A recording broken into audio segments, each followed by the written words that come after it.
What if the worst thing you ever did to a stranger came back to destroy the best thing you ever had? Not as punishment from above, not from anyone watching, just from the simple, terrifying truth that life completes every circle, and always on its own terms. Most people believe karma is distant, something that happens eventually, something you can outrun, with enough time and enough luck. This story will change that belief. Stay with me until the very end, because this story does not end the way you think it will.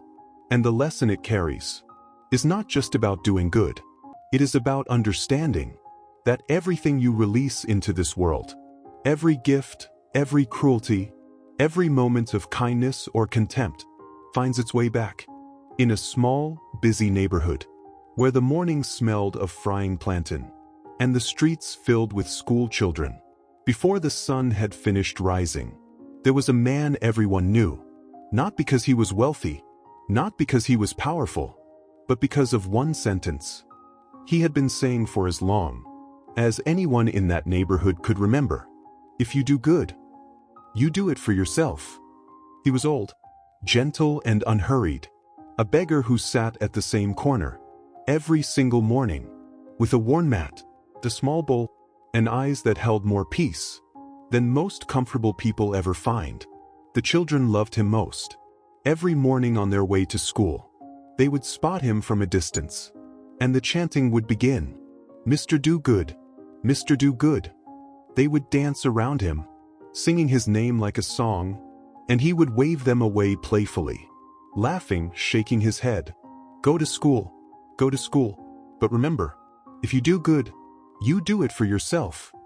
And the children would chant it back, laughing, disappearing down the road, leaving Mr. Do-Good smiling at the corner that had become his whole world. It was an ordinary Tuesday.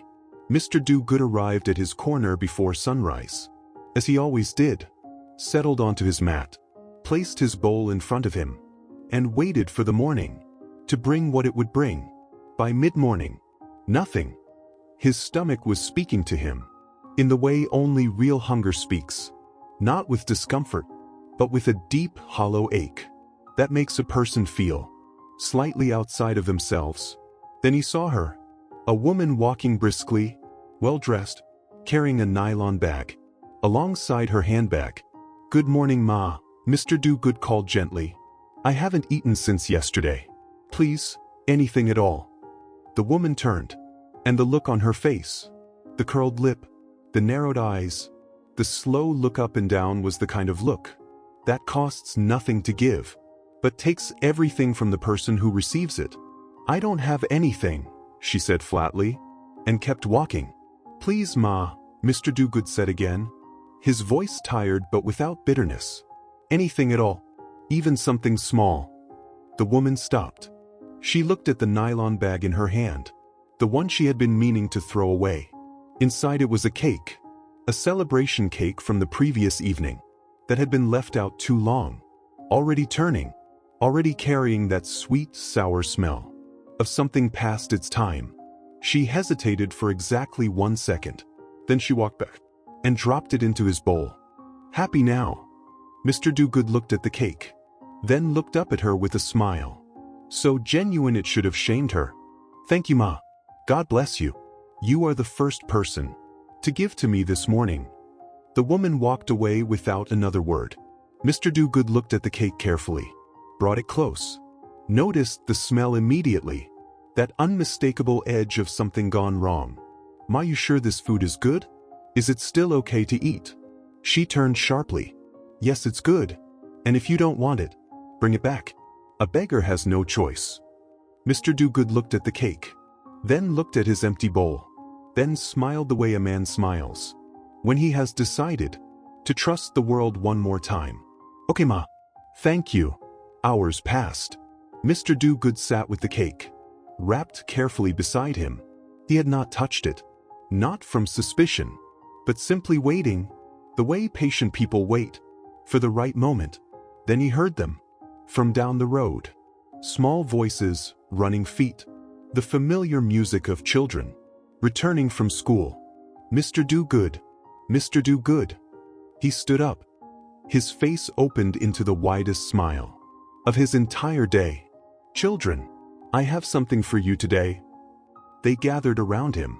3 of them, backpacks bouncing, uniforms dusty from a full day of being children. He unwrapped the cake, divided it carefully, placed a piece in each small hand. "And remember, if you do good, you do it for yourself." They chanted together, laughing, eating, chanting, and Mr. Do-Good laughed with them, waving as they disappeared down the road toward home.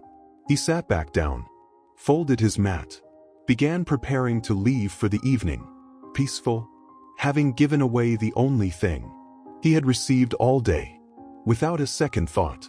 It was barely 2 hours later when the screaming started.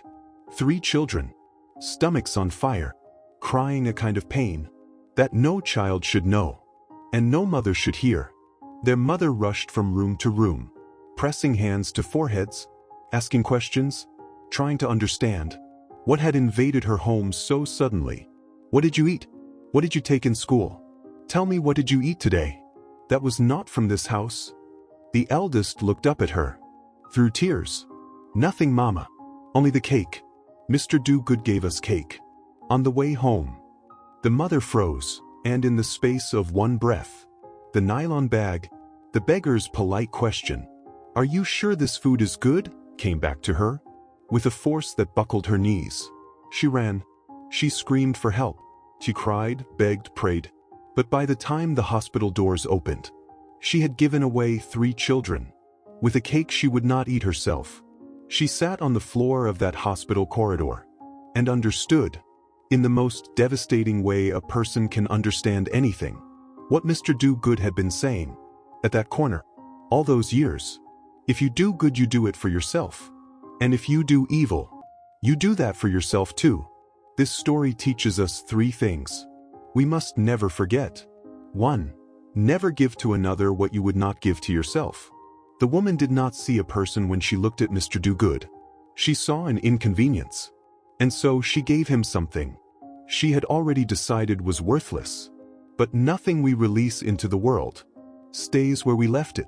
Before you give, ask yourself honestly, would I accept this myself? 2. Kindness is never wasted, even when it is given to the wrong person. Mr. Do-Good did not eat that cake alone. He gave it away joyfully, generously, to the children he loved. His kindness was pure. His hands were clean. The consequence was never his to carry. Do good anyway. Always do good anyway. What you send into the world always finds its way back to a door. Make sure what you send is something you are willing to receive. 3. The law of karma does not need your help. It is already working. The woman did not need to be punished. She punished herself. Completely, irreversibly, with one careless, contemptuous decision. On an ordinary Tuesday morning, you do not need to chase justice. You do not need to wish harm. Just do good and trust the circle. Think about your own life right now. Is there something you have given to a person, to a relationship, to an opportunity that you would be ashamed to receive yourself? Half-hearted effort, insincere words, contempt dressed as generosity. The world is not keeping score, but it is keeping accounts. And everything, absolutely everything, finds its way home. Do good, not for reward, not for applause, not because someone is watching. Now I want to hear from you. Has there ever been a moment when something you gave, good or bad, came back to you in a way you never expected? Tell me in the comments. Your story might be the lesson someone else needs today. If this story shook something in you, please like and share this video. Someone in your life needs to hear this today, before their Tuesday morning moment becomes their greatest regret. Subscribe to Story by Aribs for stories that don't just inspire you, they protect you. Until next time, do good always, give only what you would receive, and keep moving forward in life.